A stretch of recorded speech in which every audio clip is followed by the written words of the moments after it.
uh, so hello everyone. So in this video actually we'll try to find the length of a given string. Okay, so let's say I want to find the, like, I have a string, this my name. So what is this length? Length is 5. So this is what I'm supposed to find. Let's see how we'll find it. Okay, so let's see how we'll find it. Okay, so let's just begin here. Include my stream using namespace std int main. Okay, so let's first take the input. Okay, so for that matter, let's actually first create a size, constant size string. Okay, which is gonna be characters, right? So type is character. Let's take the input. So let's say enter the string. Okay, so let's take in scene. Okay, str. Let's take the values here, and now let's call a function that will tell the length. So let me make a function length string. Let's say I'm passing the str to here, this, and I'll be receiving it somewhere here, like answer, and let's print the answer value. Okay, so let's come here and let's print the answer. So let's see how we can do it. So let's say I took Kunal as my string. Okay, how internally it will be stored? I'm gonna pass here str. I'll be passing Kunal. So internally it will basically get stored like this: k u n a l and this \0. Why?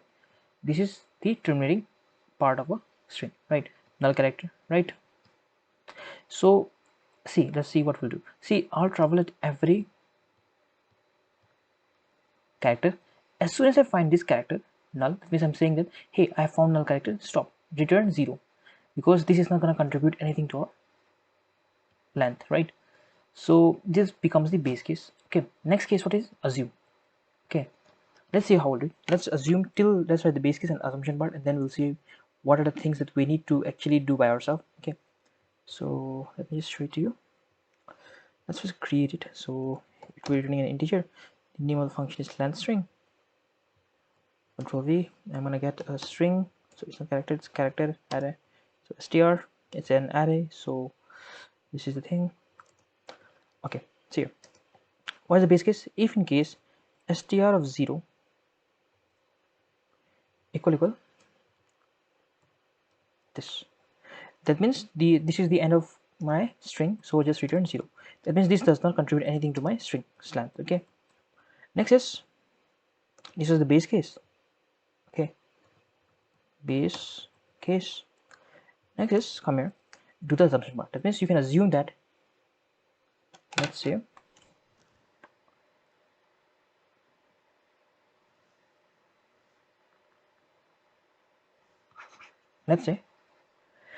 this part, the value of this part will be taken care of by recursion. Okay, recursion will take care of this.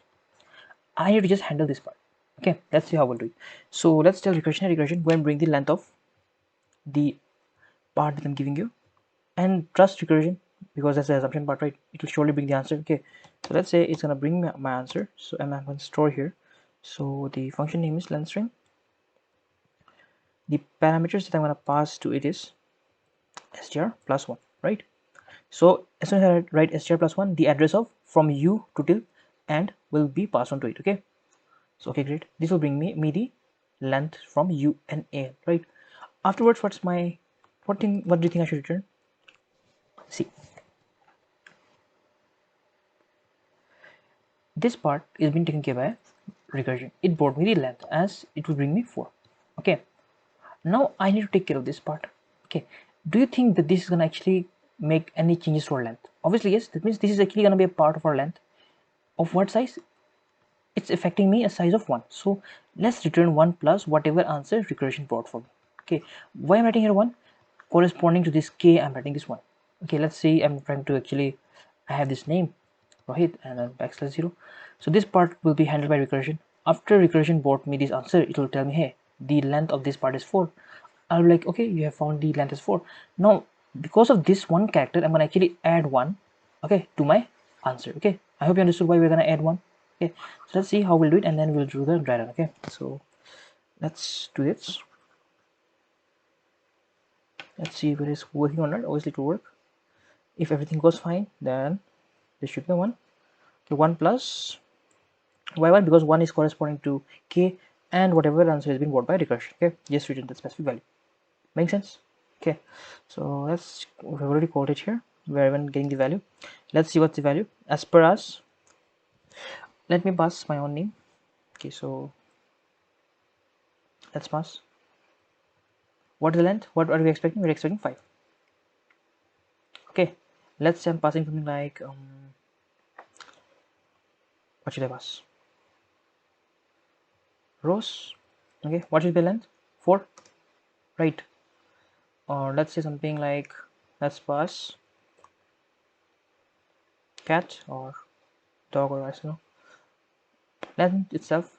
Okay, or let's pass something like desktop. Okay, what is the length? 4, 5, 6, 7. 7 is the length. I hope you're understanding, right? So let's do the dry run on this small thing on my own name. Okay, so let's do the dry run on that.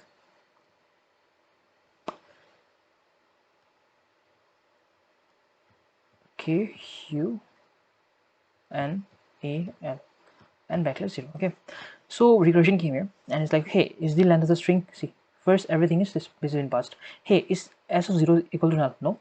Then what you do, you actually go and call recursion on the half part, so it will call on unal/0. Okay, afterwards, is the length 0? No, it's actually of length 4. So, sorry, is this 0 character equal to the 0, a null? No. Then what you do, you go and reduce the size by 1. So this is gonna be null and al, and again I'll check, hey, I'll again be coming from here, from this line again I'll come here by giving only these 3 values. Okay, so like, hey, is s of 0 equal to 0? Null? No. Then again you reduce it. Okay, afterwards again it will be reduced, again it will be reduced, and this time it's gonna be 0. Null. Hey, s of 0 is null. Yes, it is null. This is gonna be null. Then return 0. You return 0. Afterwards you're like, okay, I have so for this length 1, okay, you returned here 0. That means what you're gonna return, you're gonna say, hey, since your answer is 1, but since I'm gonna be a part of the length, let me return 1. So this is gonna return me 1 plus 0, 1. Okay, so in this part, when this was the input, it will be receiving 1 as the answer.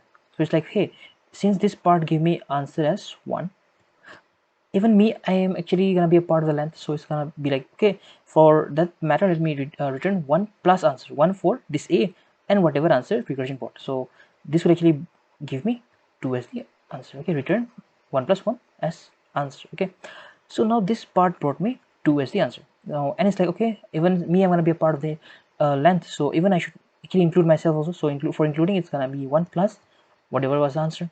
Okay, so 3 will be returned from here. It makes sense, right? From this part we are receiving in answer in as 3. Now this is saying, hey, since I'm also a part of the length, for me you actually include 1 and whatever was the value in answer. So 1 plus answer is going to be 4. So now this part has given me an answer 4.